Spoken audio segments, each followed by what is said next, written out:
Hello, this is Michael Stevens from Foundation of Emergency Management, and my topic is the FEMA's Public Assistance Grant Program. And there's two forms of the Public Assistance Grant Program. One is for governments and nonprofits, private nonprofits, and the other is for individuals. And first we'll cover the public assistance grants for governments and private nonprofits. So there's four basic components when you're talking about the public assistance grants for governments and nonprofits: the applicant, facility, work, and cost. Of course, the applicant is going to be a state, a territory, a local government, or, of course, a private nonprofit. Facility is anything associated with those organizations, which would be buildings, office buildings, public work systems, any kind of improvements or maintenance that needs to be done on natural features that were damaged in the disaster. The work is categorized as either permanent or emergency as a result of the declared disaster in the disaster area. And the cost are any costs that are associated with that work that's authorized to be done and that's necessary and reasonable. And it covers everything from the labor all the way down to the management costs. So when we talk about the types of work, the emergency work is more needs to be done more quickly within 6 months. That's like debris removal and any other type of emergency protective measures. The permanent work is more long-term, up to 18 months. And again, that's to fix the facilities, public buildings, roads, bridges, parks, anything that were damaged are going to take a while for the repairs. After the disaster, there's an operational planning and response phase, and there's 7 phases of this.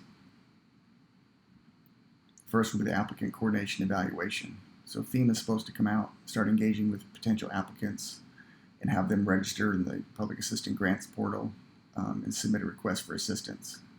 Once that's done, a FEMA manager is assigned to work with the applicant and provide the information and deadlines and the next steps they need to do. After that, they do the impacts and eligibility, and that's when the applicant has up to 60 days to try to identify everything that needs to be repaired or fixed that was damaged from the disaster. They'll do some site inspections. So then the next step will be the scoping and cost, and that's when FEMA decides what the scope of the work will be, how much they think it'll cost, any hazard mitigation proposal. And FEMA will also validate all the paperwork and documents, make sure there's no other claims made through insurance companies or other nonprofits for support. And then the final reviews, FEMA will review, make sure everything is correct, make sure the applicant's content with everything that needs to be addressed, and the applicant will then review and sign the agreement to meet the requirements for the repairs. And then the obligation recovery transition. Once it's determined they're going to get the money for the repairs, FEMA actually transitions from the primary FEMA point of contact to a local FEMA field personnel to monitor the repairs being done.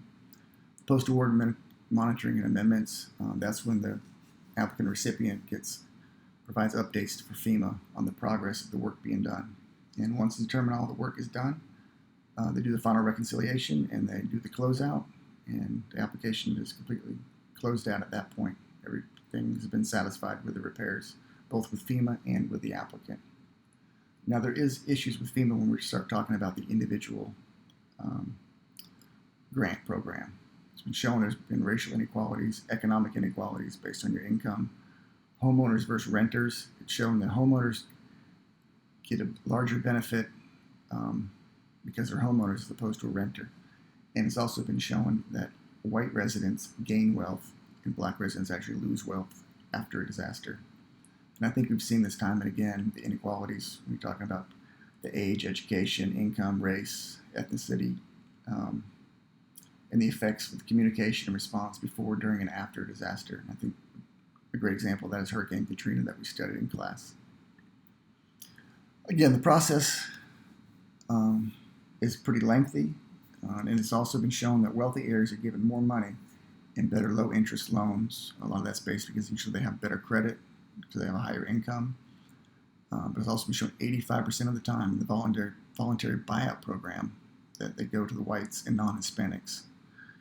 FEMA defends that, saying they don't determine who gets the buyouts. It's states and locals who determine it, but there's still a huge disparity. So I don't know who's making decisions in the long run, but there is a huge disparity. And those examples of the payouts are far and wide when you're talking about the disparity. So the public assistance grants for individual small businesses. Finally, in 2021, it looks like FEMA made changes to address the the underserved communities and low-income individuals and those of color, because they struggle more when recovering from a disaster. And so FEMA expanded their federal disaster assistance, trying to make it easier on benefits they give out. And looking at the program with FEMA for the individuals, you can log into the website, you can identify the disaster, and then there's a questionnaire, and it goes through everything from what kind of services you need, housing, medical, legal. It also asks like if you have prior military service, veteran, World War II, if there's anyone who's injured or there's a death, if you're a renter or you owned, if you had to move to a new area.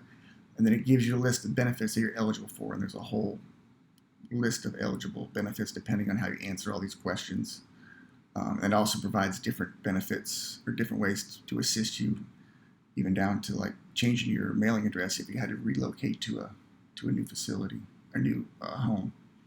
So hopefully they're going to continue to improve the system with FEMA to better address the underserved communities that are hit by disasters. And I think we'll see maybe after Hurricane Ian what they do. Just some of my resources that I used. And that concludes my presentation. And I hope you enjoyed it on public assistance and grant programs. Thank you.